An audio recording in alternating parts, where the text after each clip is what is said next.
एक भाभी मुझे दिल्ली से इंदौर जाते हुए रेल में मिली थी। हम दोनों की सेटिंग कैसे हुई? मैं एक जरूरी काम से दिल्ली गया था। मुझे दिल्ली में 10 दिन रुकना पड़ा।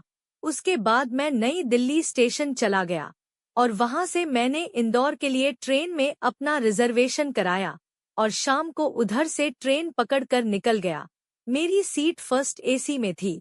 सौभाग्य से मुझे 2 लोगों वाली सीट मिली थी।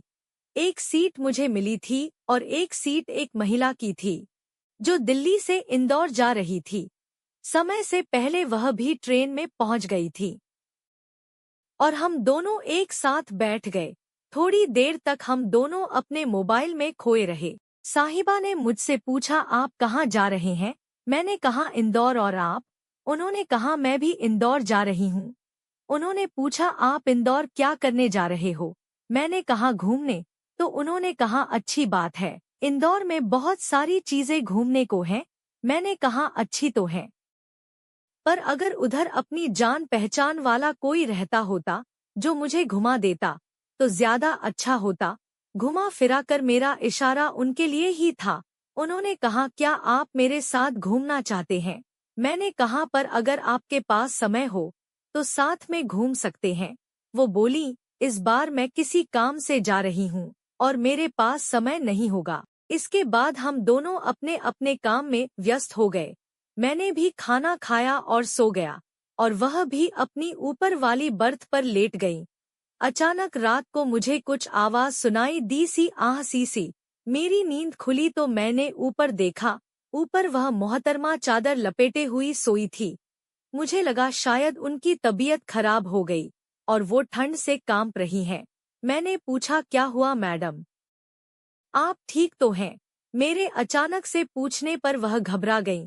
उन्होंने मुझसे कहा, हाँ मैं ठीक हूँ।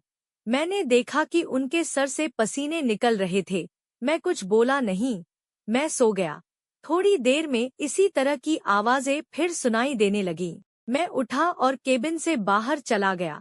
मैं थोड़ी देर वहीं बाहर रहा। उसके बाद मैं अंदर आया और आकर देखा तो मुझे देखकर वो हड़बड़ा गई। मुझे भी देखकर बड़ा ताज्जुब हुआ। मैंने पूछा, मैडम, क्या आप नहीं जानती हैं कि मैं भी यही हूँ? फिर भी आप ऐसा कर रही हैं? इस पर वो बेलाग बोली, ये मेरी मर्जी है। मुझे ये सुनकर काफी अजीब सा लग रहा था।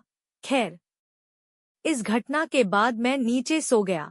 थोड़ी देर बाद उन्होंने मुझे उठाया और उन्होंने कहा कि आपको दिक्कत हुई, इसके लिए माफी चाहती हूँ। दरअसल मैं अपने फ्रेंड के साथ चैट कर रही थी और इस तरीके की हरकत कर दी। अपने इसी मूड में मैंने आपको ऐसा जवाब दे दिया था। प्लीज आप मेरी उस बात का बुरा ना माने। मैंने कहा, कोई बात नहीं, कभी कभी ऐसा हो जाता है। इस पर उन्होंने मुझसे पूछा,